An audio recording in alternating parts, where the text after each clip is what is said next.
Praise lord. అందరికీ క్రీస్తు నామం పేరిట శుభాభివందనాలు తెలియజేసుకుంటున్నాం. దేవుడిచ్చిన మహాకృపను బట్టి మరి యొక్క వర్తమానంతో మీ మధ్య రావడానికి దేవుడిచ్చిన కృపకై దేవుడికి వందనాలు చెల్లిస్తున్నాను. ఈరోజు ప్రత్యేకమైన అంశం ఏంటంటే, మనం మెల్కీసెదెకు గురించి ఈ క్రిస్మస్ సందేశాల్లో మనం మాట్లాడుకుంటూ ఉన్నాం. గత ఎపిసోడ్లో అబ్రహామును కలుసుకొని శత్రువుల నుంచి విడిపించినటువంటి మెల్కీసెదెకుగా మనం చూసాం. నిరంతరము యాజకుడైనటువంటి మెల్కీసెదెకుగా చూసాం.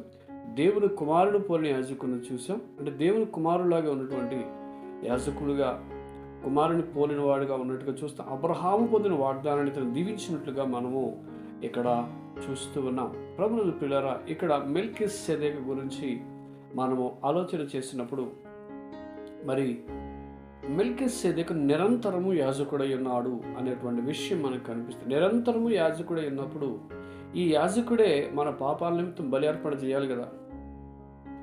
మెల్కీసెదెకు నిరంతరం యాజకుడై ఉన్నాడు అని ఇక్కడ మనకి వాక్యం చెప్తుంది. కాబట్టి నిరంతరము యాజకుడు అయ్యున్నటువంటి మెల్కీసెదెకు అర్పణ అర్పించాలి. ఆ అర్పణ మెల్కీసెదెకు రూపంలో ఉన్నటువంటి యేసు ప్రభువారు మరలా ఈ భూమి మీదకు వచ్చి ఆయన బలి అర్పణ చేశాడు. మీకు చాలామంది ఎక్కడ కన్ఫ్యూజ్ అవుతుంటారంటే, 7వ అధ్యాయం 16వ వచనంలో వేరొక యాజకుడున్నాడు అనేటువంటి మాట మనకు కనిపిస్తుంది.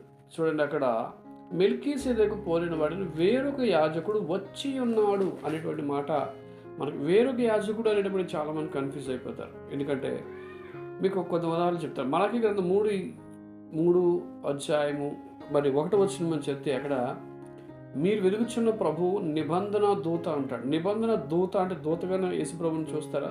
దూతైనా యేసుప్రభు అంటే ఇక్కడ చెప్పబడిన రీతిని మీరు అర్థం చేసుకోండి. అలాగే జకర్యా గ్రంథం 9:9లో నీ రాజు నీతిపరుడును అంటాడు. గాడిద పిల్లని ఎక్కువ వచ్చుచున్నాడు అన్నాడు. మరి ఎవరు వచ్చారు? యెహోవా దేవుడు అక్కడ మాట్లాడుతున్నాడు. వచ్చుచున్నాడు ఎందుకంటే నీ వచ్చేవాడు నీతిపరుడు అని అంటాడు. అందుకే 7వ అధ్యాయము 2-3 వచనాలు మీరు చదివితే నీతికి రాజు నీయు అనేటువంటి మాట కనిపిస్తుంది. ఇతను నీతికి రాజుగా కనిపిస్తాడు, యేసుప్రభువు నీతికి రాజుగానే కనిపిస్తుంది. ఇద్దరు మెల్కీసెదెకే. కాబట్టి మెల్కీసెదెకు యేసు ప్రభు అని నేను చెప్పడానికి గల కారణం ఏంటంటే, ఇవన్నీ కూడా మనకి బైబిల్ అనేది రాయబడిన రీతి అండ్ వేరొక యాజకుడు అనేటప్పుడు కన్ఫ్యూజ్ అవ్వకండి. దేవుని కుమారుని పోలి ఉన్నవాడు అనడాన్ని మీరు కన్ఫ్యూజ్ అయిపోకండి. కానీ ఈ దేవుని కుమారుడు ఒక్కడే.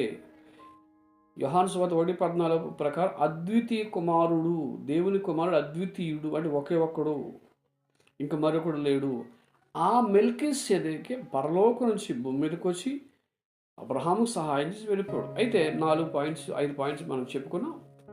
ఈరోజు 4 పాయింట్స్ చెప్పాను. ఈరోజు 5వ పాయింట్ మీకు చెప్తాను. 5వ పాయింట్ ఏంటంటే, 7వ అధ్యాయం 8వ వచనం మీరు చదివితే, మరియు లేవీ క్రమం చూడ చావుకు లోనైన వారు దశంశమానములను పుచ్చుకొనుచున్నారు అనేటువంటి మాట మనకు కనిపిస్తుంది. ఏం కనిపిస్తుంది ఇక్కడ? చావునకు లోనైన వారు అనేటువంటి మాట మనకు కనిపిస్తుంది. అంటే ముందున్నటువంటి తరముల వారు, ముందున్నటువంటి ఈ యాజకత్వంలో ఉన్నటువంటి వారు మరణము పొందేవారు. చావునకు లోనైన వారు అంటాడు. అందుకే 7:23 వచనం మీరు చదివితే అక్కడ ఏముంటుందంటే, మరియు యాజకులు మరణము పొందుడు చేత ఎల్లప్పుడూ ఉండ సాధ్యము కానందున అనేకులైరు గాని అంటాడు. అంటే యాజకులు మరణం పొందుడు చేత ఎల్లప్పుడూ ఉండ సాధ్యము కానందున అంటాడు. యాజకులు చనిపోతున్నారు. ఎల్లప్పుడూ ఉండ సాధ్యము కానిటువంటి, ఎల్లప్పుడూ చావు లేనటువంటి వాడుగా ఉన్నవాడుగా ఎవరంటే అది యేసు ప్రభువే. మరణము లేనివాడు. మీరు లోకాసువార్త 24:5 చదివితే, యేసు చనిపోయిన తర్వాత సజీవుడైన వాని మృతుల్లో మీరు ఎందుకు ఎదుగుతున్నారు? ఒకవేళ మెల్కీసెదెకే మరణం లేనివాడు అయితే ఆయన వచ్చి బలి అవ్వాలి, కానీ బలి అవ్వలేదు. చావునకు లోనైన శరీరం గలవాడు ఈ యొక్క యాజకులైతే మరణాన్ని జయించినటువంటి వాడు యేసు ప్రభువుగా మనకు కనిపిస్తాడు. చూడండి, యోహాను సువార్త 6:57-58 వచనాలు చదివితే, ఈ ఆహారం తినవాడు ఎల్లప్పుడూ జీవించును అంటాడు. కాబట్టి యేసు ప్రభువు కూడా మరణమా నీ ముల్లెక్కడ, మరణమా నీ విజయం ఎక్కడ, ఈ విషయాలన్నీ మనకు తెలుసు. అంటే చావునకు లోను కానివాడు, మరణము లేనివాడు. అందుకే జీవితకాలం ఆదియను జీవనకు అంతమైన లేనివాడు దేవుని కుమారుడు పోలి ఉన్నవాడు. దేవుని కుమారుడు పోలి అంటే ఆయనకు అంతం లేదు. ఆది అయినను జీవమునకు అంతమైనను లేదు, ఆయన జీవానికి అంతం లేదు. అందుకే చావునకు లోనైన వాడు కాడు ఈ మెల్కీసెదెకు అయినటువంటి యేసు ప్రభువారు. మెల్కీసెదెకు చావలేదు, యేసుప్రభు వారికి చావలేదు. ఈయన వంశావళి లేకుండా పుట్టాడు, ఆయన వంశావళి లేకుండా పుట్టాడు. ఆయన పరలోకం నుంచి భూమి మీదకి వచ్చాడు, ఈయన కూడా పరలోకం నుంచి ఇద్దరు వేరు కాదు, ఇద్దరు ఒక్కటే అని నేను ప్రభు పేరట నేను మనవి చేస్తున్నాను. తర్వాత 6వదిగా మనం ఆలోచన చేస్తే 7వ అధ్యాయం 12వ వచనం మనం చదివితే, ఇదియుగాక యాజకులు మార్చబడిన పక్షంగా అవశ్యముగా యాజక ధర్మము సహా మార్చబడును అంటాడు. అంటే యేసు ప్రభు వారు వచ్చటం ద్వారా మెల్కీసెదెకు భూమి మీదకి వచ్చి యాజకత్వానికి, నిరంతర యాజకత్వాన్ని తెచ్చారు. కాబట్టి ఆ యాజకత్వంలో మార్చబడిన యాజకత్వంలోకి యేసు ప్రభు వచ్చాడు. అందుకే అహరోను క్రమం కాదు. అహరోను క్రమం ఏంటి? లేవి యాజకత్వం అహరోను క్రమం. కానీ లేవి యాజకత్వాన్ని మించి మెల్కీసెదెకు క్రమంలో చేరి మెల్కీసెదెకును పోలినటువంటి వాడని యేసు ప్రభు వారు ఏం చేశారంటే ఆ యొక్క యాజక ధర్మాన్ని మార్చివేశారు. అందుకే అది రాయబడింది, యాజక ధర్మం సహా మార్చబడును అంటాడు. యాజక ధర్మం మార్చబడింది. కాబట్టి ప్రభువుని పిల్లరా, మీరు అర్థం చేసుకోవాలంటే బలిపీఠం దగ్గర యాజకులు పరిచర్య చేయలేదు. యాజకులు బలిపీఠం దగ్గర బలిపీఠం దగ్గర కొంతమంది చేశారు, కొంతమంది చేయలేదు. కానీ అక్కడ మనకు అర్థమయ్యే విషయం ఏంటంటే, ఈ బలిపీఠం దగ్గర యేసు ప్రభువారు యాజకత్వాన్ని ఎలాగ మనం అర్థం చేసుకుంటామంటే, అక్కడ రాయబడి ఉంది చూడండి, నాశనమునకు లేని శక్తి అంటాడు. చూడండి, మీదే అధ్యాయంలో మీరు చూస్తే నాశనము లేని జీవమునకున్న శక్తిని బట్టి అంటాడు.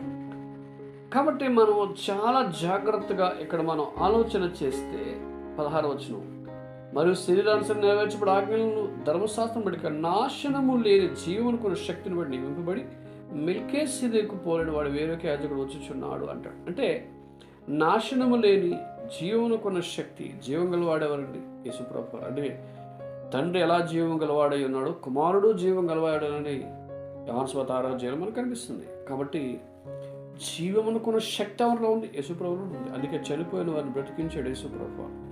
మార్చబడిన యాజకత్వం ఏంటంటే జీవము కలిగిన శక్తి కలిగినటువంటి ఒక జీవాన్ని ప్రవేశపెట్టినటువంటి యాజకత్వాన్ని ఎవరు ఉందంటే యేసు ప్రభువులో ఉంది. అందుకే మెల్కీసెదెకు వచ్చిన తర్వాత ఈ యాజకత్వ విషయంలో క్రీస్తు ప్రభువారు వచ్చినప్పుడు ఆ యాజకత్వం మార్చబడుతుందని చెప్పేసి జీవమునకున్న శక్తిని బట్టి ఈ యాజకత్వం ప్రత్యేకమైన దశకు వెళుతుందని చెప్పేసి ఈ యొక్క హెబ్రీ పత్రికలు రాశాడు, అపోస్తలుడైన పౌలు రాశాడు. అలాగే పాత నిబంధనలో కూడా ఆ మెల్కీసెదెకు అబ్రహాము కనిపించిన విధానము మనం అర్థం చేసుకోవచ్చు. 7వదిగా మనం ఆలోచన చేస్తే 7వ అధ్యాయం 18వ వచనాన్ని మనం చూద్దాం.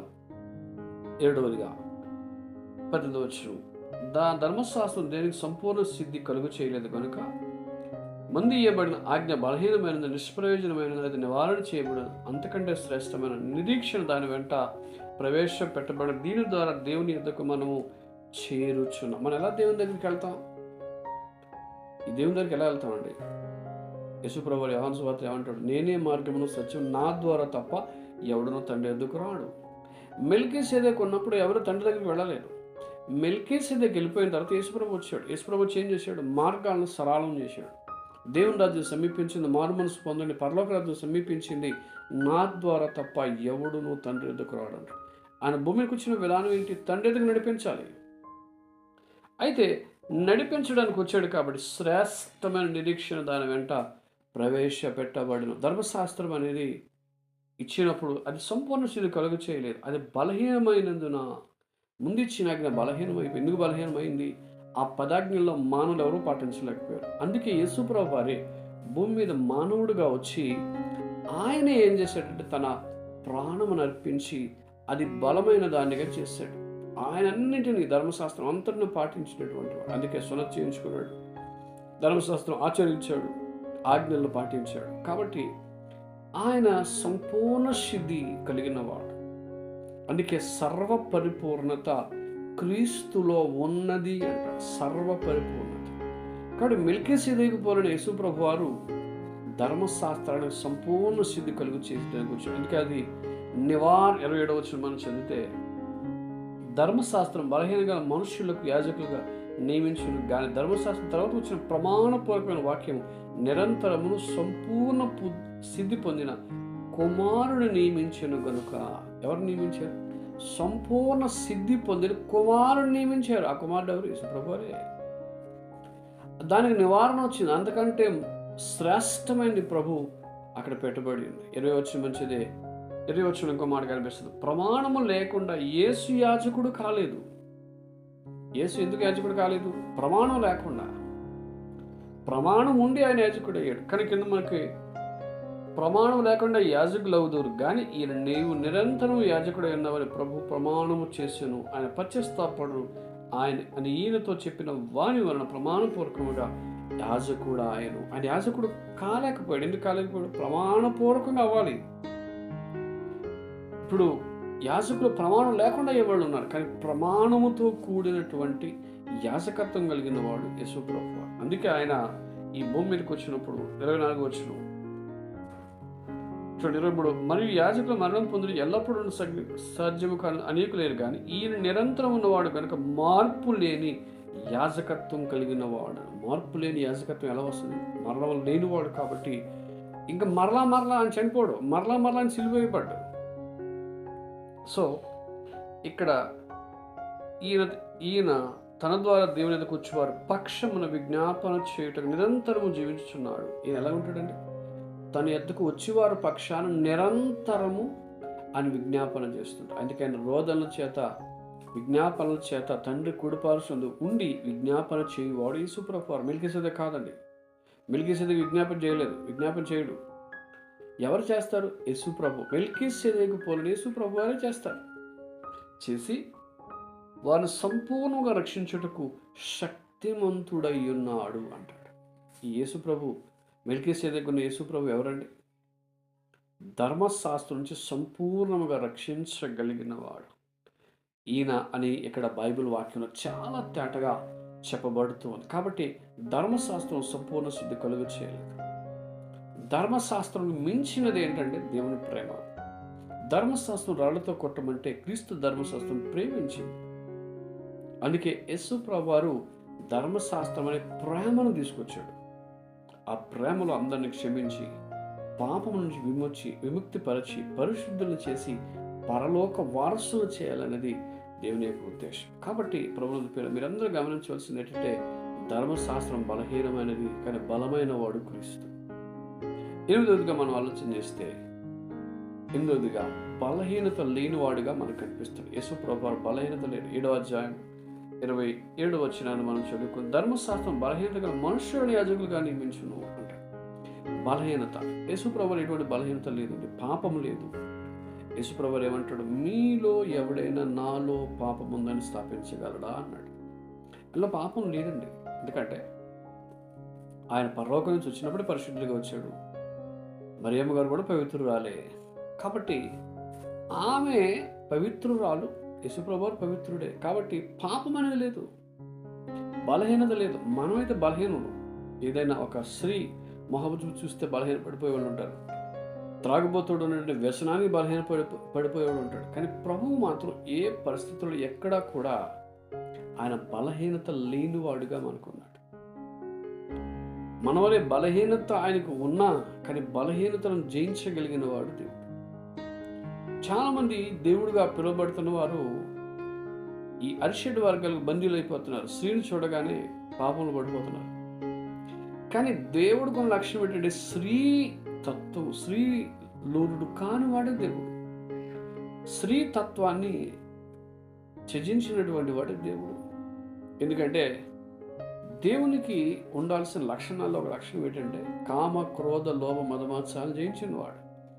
ఆయన ఎటువంటి బలహీనత లేదు కాబట్టి అందరిని జయించుకొచ్చాడు. ఏదో ప్రపంచంలో క్రీస్తు ఎందుకు నెంబర్ 1?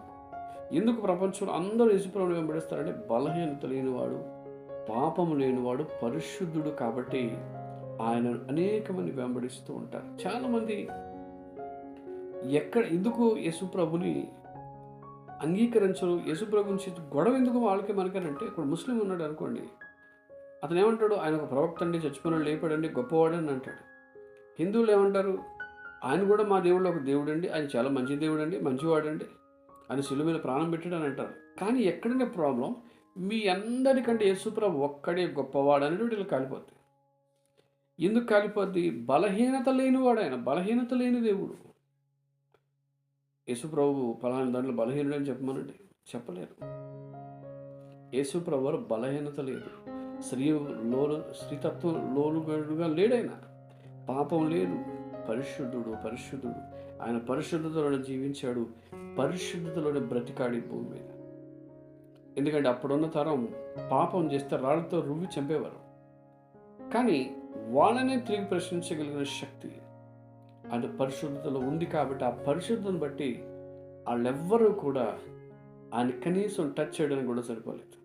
కాబట్టి ప్రభువుని పిల్లరా, బలహీనత లేనివాడు యేసుప్రభు, మెల్కీసెదెకు పోలిన యేసుప్రభు. 7వదిగా 9వదిగా మనం ఆలోచన చేస్తే ఇదే హెబ్రీ పత్రిక 7వ అధ్యాయం 26వ వచనం మనం చదివితే, పవిత్రుడు, నిర్దోషి, నిష్కలంకుడు, పాపుల్లో ప్రత్యేకంగా ఉన్నవాడును, ఆకాశమండలం కానీ మిక్కిలి ఎచ్చైన వాడి ఇట్టి ప్రధాన యాజకుడు మనకు సరిపోయినవాడు అన్నాడు.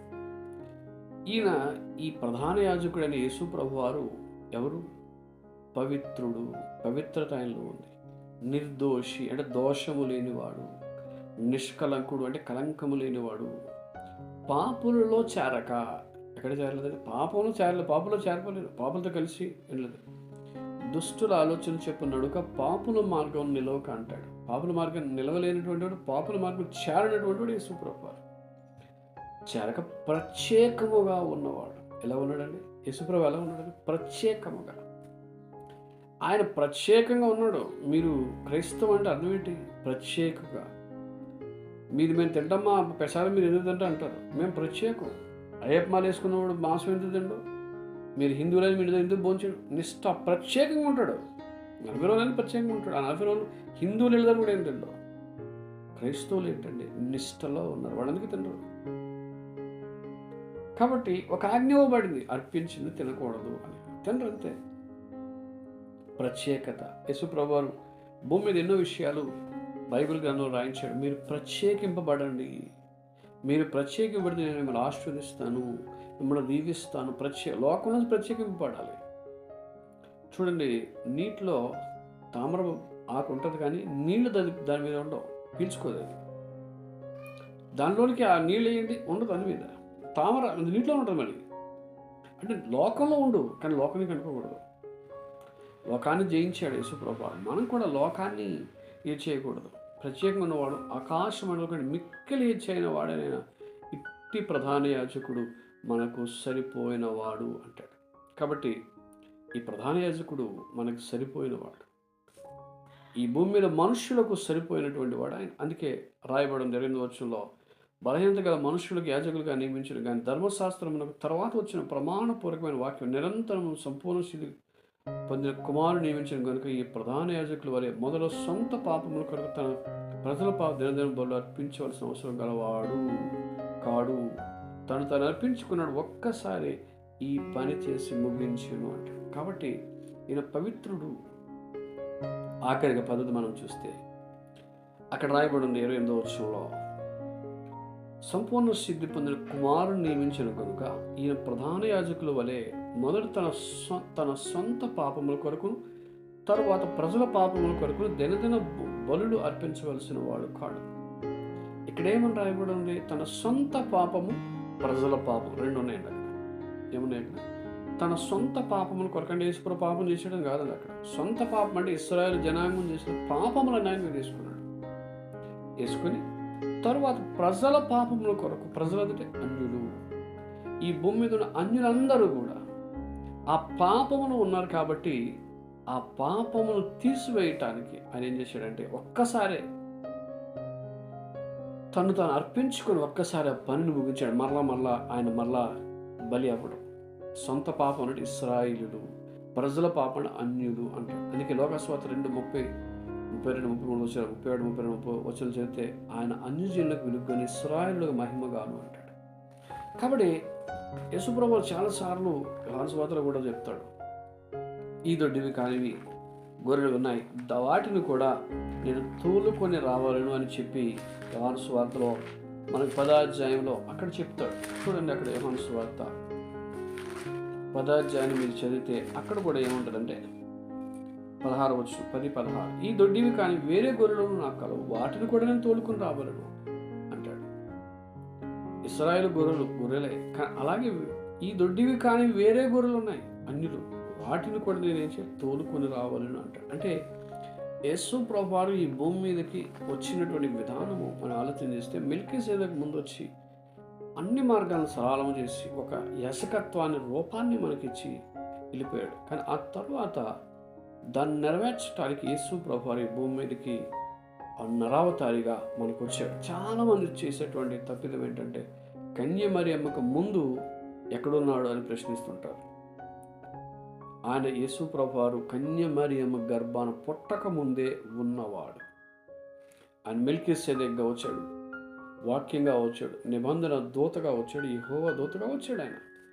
ఆయన అన్ని కాలాల్లో ఉన్నవాడు, నిన్న నేడు నిరంతరం జీవించేవాడు, మారనివాడు యేసు ప్రభువు. కాబట్టి మెల్కీసెదెకు క్రమం అనేది ఒక క్రమాన్ని, యాజకత్వాన్ని చూపించడానికి, ప్రమాణము కలిగినటువంటి ఒక యాజకుడుగా నిరంతరము యాజకుడు కావాలి. కాబట్టి ఆ యాజకత్వాన్ని సంపాదించుకున్నవాడుగా చావునకు లోను కాని శరీరాన్ని ధరించుకొని ఆయన అమరుడవడానికి, అమర్త్యతను సంపాదించుకోవడానికి వచ్చాడు. కాబట్టి బలహీనత లేనివాడు. కాబట్టి ఆయన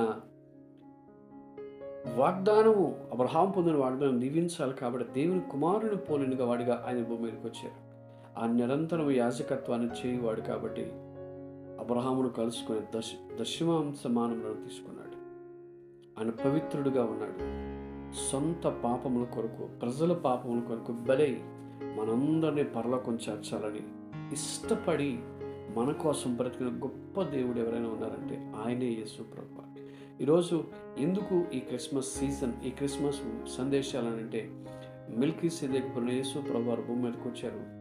తర్వాత యేసు ప్రభువుగా భూమి మీదకి వచ్చారు మన పాపాలన్నీ తీసివేయటానికి, మన పాపం నుంచి విమోచించడానికి యేసు ప్రభువారు ఈ భూమి మీదకి వచ్చారు. ఒక గొర్రెగా, వధ గొర్రెగా అని భూమి మీదకి వచ్చారు. కాబట్టి క్రిస్మస్ అంటే అర్థం ఏంటంటే, నువ్వు విడిపించబడాలి. క్రిస్మస్ అంటే అర్థం ఏంటంటే, మార్చబడిన యాజకత్వం కిందకు నువ్వు రావాలి. క్రిస్మస్ అంటే ఏంటంటే, ధర్మశాస్త్రం సంపూర్ణ సిద్ధి పొందలేదు కానీ కుమారుని నియమించి, సంపూర్ణ సిద్ధి పొందిన కుమారుని నియమించింది. కాబట్టి ఆ కుమారుడు సంపూర్ణ సిద్ధి కలుగు చేయువాడు.